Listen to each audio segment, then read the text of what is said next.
നമസ്കാരം പ്രിയപ്പെട്ട പ്രേക്ഷകരെ, ദിനപത്ര വായനയിലേക്ക് ഏവർക്കും സ്വാഗതം. ഇന്ന് മാർച്ച് 19 ബുധൻ. 9 മാസത്തിലേറെ രാജ്യാന്തര ബഹിരാകാശ നിലയത്തിൽ കുടുങ്ങിയ ഇന്ത്യൻ വംശജ സുനിത വില്യംസും ബുച്ച് വിൽമോറും ഭൂമിയിലേക്ക്. ഇന്ത്യൻ സമയം ഇന്നലെ രാവിലെ 11 മണിയോടെയാണ് ഇവരെ വഹിച്ചുള്ള space X dragon crew 9 module നിലയത്തിൽ നിന്ന് വേർപെട്ട് ഭൂമിയിലേക്ക് പുറപ്പെട്ടത്. സ്പേസ് എക്സിന്റെ കർശന സുരക്ഷാ ചട്ടങ്ങൾ കാരണം 17 മണിക്കൂറോളം നീളുന്നതാണ് യാത്ര. കടൽ മണൽ ഖനനത്തിന് ടെൻഡർ സമർപ്പിക്കാനുള്ള സമയപരിധി കേന്ദ്ര സർക്കാർ വീണ്ടും നീട്ടി. വെടിനിർത്തൽ ഉപേക്ഷിച്ച ഇസ്രയേൽ ഗാസയിൽ നടത്തിയ അതിഭീകര ബോംബ് ആക്രമണത്തിൽ 413 പാലസ്തീൻകാർ കൊല്ലപ്പെട്ടു. ഏറെയും കുട്ടികളും സ്ത്രീകളുമാണ്. 526 പേർക്ക് പരിക്കേറ്റു. പെട്ടെന്ന് പെയ്ത മഴ നഗരത്തിലിറങ്ങിയവരെ ബുദ്ധിമുട്ടിലാക്കി. ഇന്നലെ വൈകിട്ട് 6:30 തുടങ്ങിയ മഴയാണ് 2 മണിക്കൂറോളം നീണ്ട കനത്ത മഴയായത്. പലയിടങ്ങളിലും വെള്ളം കയറി. 2 വിമാനങ്ങൾ വഴിതിരിച്ചുവിട്ടു. ഗതാഗതം താറുമാറായി. കളക്ടറേറ്റിലേക്ക് വ്യാജ ബോംബ് സന്ദേശം.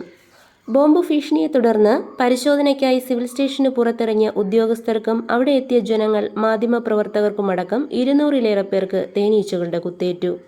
ബോംബ് സ്ക്വാഡ് പരിശോധന നടത്തുന്നതിനിടെ തേനീച്ചക്കൂട് ഇളകിയതിനെ തുടർന്നാണ് സംഭവം. അംഗൻവാടി ജീവനക്കാരുടെ സമരം 3-ാം ദിനത്തിലേക്ക്. ഐക്യദാർഢ്യവുമായി രാഷ്ട്രീയ സാമൂഹ്യ രംഗങ്ങളിലെ പ്രമുഖർ സമരപന്തലിൽ. ആശാ വർക്കർമാർക്ക് പിന്നാലെ മിനിമം വേതന വർധന ആവശ്യപ്പെട്ട് സമരം നടത്തുന്ന അംഗൻവാടി ജീവനക്കാർക്കെതിരെയും പ്രതികാര നടപടിയുമായി സർക്കാർ. സമരം ചെയ്യുന്ന ജീവനക്കാർക്ക് ഓണറേറിയം അനുവദിക്കരുതെന്ന് വനിതാ ശിശുവികസന ഡയറക്ടർ ഉത്തരവിറക്കി.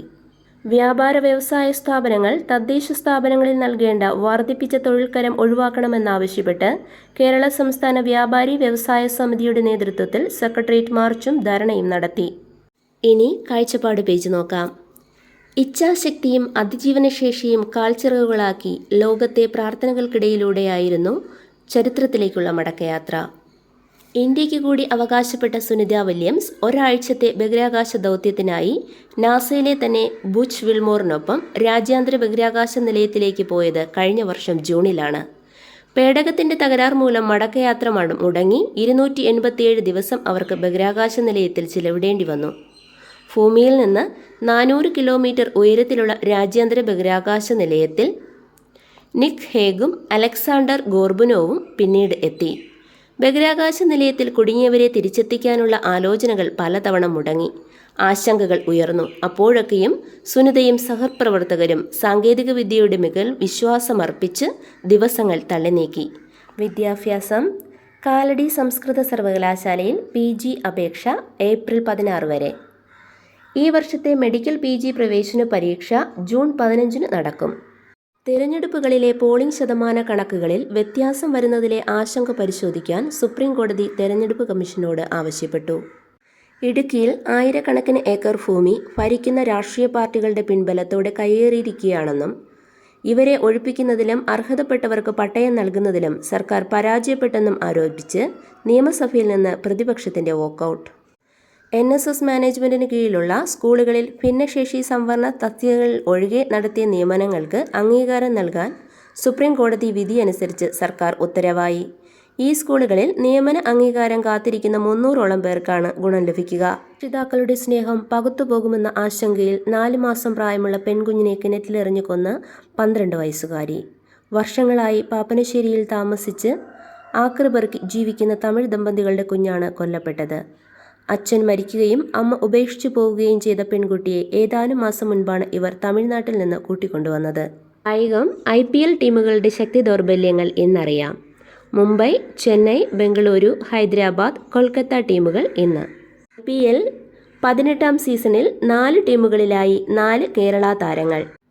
ഉത്തേജക പരിശോധനയിൽ പരാജയപ്പെട്ട ദീർഘദൂര ഓട്ടക്കാരി അർച്ചന യാദവിന് 4 വർഷത്തെ വിലക്ക്.